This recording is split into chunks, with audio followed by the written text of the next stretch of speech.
En France, il existe des services entièrement dédiés à l'accompagnement à la parentalité des personnes en situation de handicap, les SAPPH. La structure parisienne, financée par l'Agence régionale de santé d'Île-de-France, est l'une des pionnières en la matière. Delphine est assistante sociale et coordinatrice du service. Avec son équipe pluriprofessionnelle, elle accueille chaque jour des parents et des futurs parents en situation de handicap moteur et sensoriel, des personnes déficientes visuelles ou auditives, à partir du moment où émerge chez elles le désir d'avoir un bébé jusqu'aux 7 ans de leur enfant. Notre accompagnement au SAPPH va suivre les grandes évolutions de la parentalité. Nous allons pouvoir proposer des rencontres avec des professionnels du service pour pouvoir discuter de ce projet. Et puis, plus tard, si enfant il y a, nous allons pouvoir accompagner la grossesse avec des séances de puériculture adaptées, des séances de préparation à la naissance avec une sage-femme, sachant que la sage-femme ici qui intervient pratique la langue des signes, et puis éventuellement des rencontres avec une psychologue, avec l'assistante sociale, pour pouvoir faire le point sur les droits.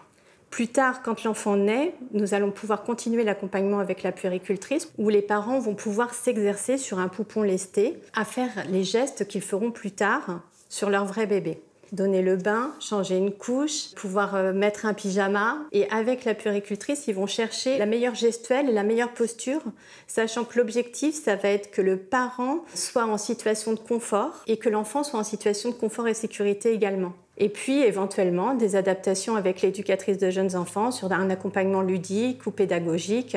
Ici, c'est un service pour les parents. C'est quelque chose qui est universel. Et nous, notre soutien, il est là. Fatou a une petite fille de 2 ans et demi. Non-voyante depuis 5 ans, elle se fait accompagner depuis presque 2 ans par le SAPPH de Paris. Aujourd'hui, c'est Malika, éducatrice de jeunes enfants, qui l'accueille pour une séance d'adaptation autour du jeu. Comment allez-vous? Ça va bien, Malika. Et la demoiselle? Elle va super bien. On va continuer ce qu'on a commencé la dernière fois. D'accord. Est-ce que vous avez joué avec les jeux? Oui. Vous pouvez me remontrer un petit peu comment vous faites? D'accord. L'idée, c'est de dire à votre fille, ça, c'est les animaux de la ferme. Et comme ça augmente les connaissances et le vocabulaire. Donc, en haut, on a... La ferme. Le titre. D'accord. Et après, elle vous prend le doigt? Elle a pris conscience de la cécité, du coup, elle me guide beaucoup avec la main.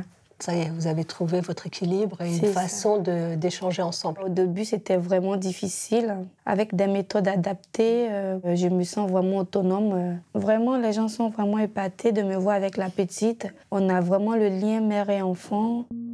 Malika est aussi amenée à accompagner les parents en dehors de la structure, lors de visites à domicile par exemple, pour organiser et faciliter le quotidien. On va essayer de réfléchir ensemble et de penser ensemble tous les actes de la vie quotidienne qui nous sont pour nous banals, pour que les personnes puissent être autonomes, au maximum de leur capacité à chacune. Aujourd'hui, je suis une maman très heureuse, épanouie, qui vit son quotidien comme toutes les autres mamans.